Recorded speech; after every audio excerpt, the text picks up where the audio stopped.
કુવા પર પાછી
જય મહાકાળી આપ સૌને. છોટાઉદેપુર જિલ્લાનો રહેવાસી આદિવાસી મેનસીબ તળવી વન્યજીવ રક્ષક આ વિડીયોના માધ્યમથી આપનું સ્વાગત કરું છું. જય જવાહર જય આદિવાસી. અત્યારે જેતપુરથી પાવી 1 કિલોમીટરના અંતરે આવેલું છે. ત્યાં ખેતર છે.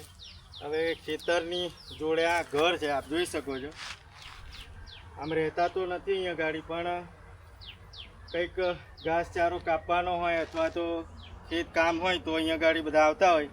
અને આ કૂવો પણ છે, તો કૂવામાં પાણી પીવાનું હોય અને પાણી ખેતરમાં વારવાનું હોય. અને અહીંયા કોયડી છે એટલે કામ હોય એમ તેમ, એટલે આવવાનું હોય. એટલે આ જે વાઇપર છે, રસલ વાઇપર, જેને અંગ્રેજીમાં કહેવાય, ગુજરાતીમાં આને ખડચિતળો કહેવાય. તો એ સાપ અહીં કૂવાની નજીક આવી ગયો હતો.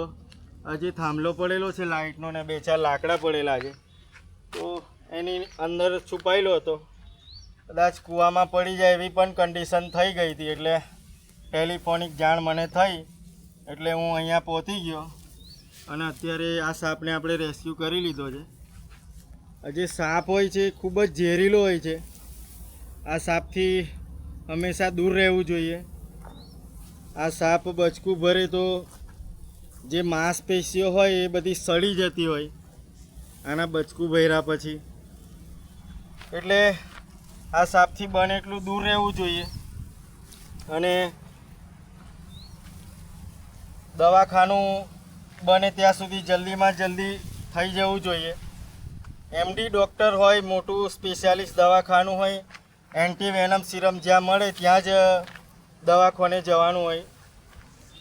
એટલે એ ધ્યાન રાખવાનું. બળવાએ ભુવાએ ના જવું જોઈએ. બળવાએ ભુવાએ આનાથી કંઈ સારું થાય એવી કન્ડિશન હોતી નથી. અને બીજું કે આ ડિસ્ટ્રિક્ટમાં, જિલ્લામાં હું રેસ્ક્યુઅર તરીકે કામ કરું છું. એટલે અહીંયા બહુ ઓછા કેસ બને છે. ઘરમાં હોય, ઘરની બહાર હોય, વાડામાં હોય, પટાંગણમાં હોય, અધરાત મધરાત 24 કલાક 12 માસ, હું શિયાળો ઉનાળુ ચોમાસું હું રેસ્ક્યુ કરું છું. એટલે જતો હોય એટલે બહુ ઓછા કેસીસ બને છે સ્નેક બાઇટના, સર્પદંશના. એટલે આ રીતે પકડતા હોય અને રેસ્ક્યુઅર હોય એટલે આવી રીતે જીવ બચી જતો હોય. બાકી જ્યાં જ્યાં રેસ્ક્યુઅર નથી, આ રીતે સર્પરક્ષક નથી, કોઈ સાપ પકડનાર નથી, ત્યાં આગળ આવી તકલીફો ઊભી થતી હોય છે. પણ અહીંયા આગળ હું આ રેસ્ક્યુઅર તરીકે કામ કરું છું એટલે અહીંયા આગળ બહુ ઓછા કિસ્સા બને છે. બાકી જ્યાં રેસ્ક્યુઅર અને સર્પરક્ષક નથી ત્યાં થોડી તકલીફ પડી જતી હોય છે. તો બને એટલો આ વિડીયોને શેર કરો, એકબીજા સુધી પહોંચાડો.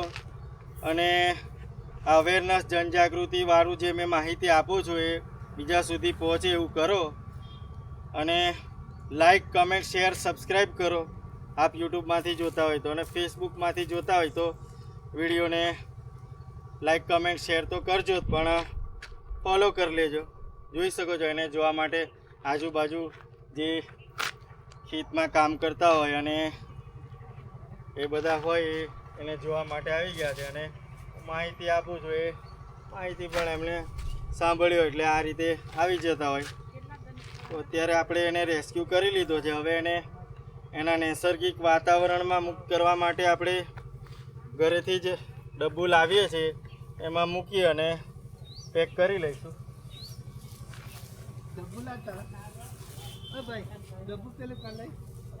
ઉતવારે તો બને એટલો આ વિડીયોને શેર કરો, એકબીજા સુધી આ માહિતી પહોંચાડો. ખોલી નાખજો.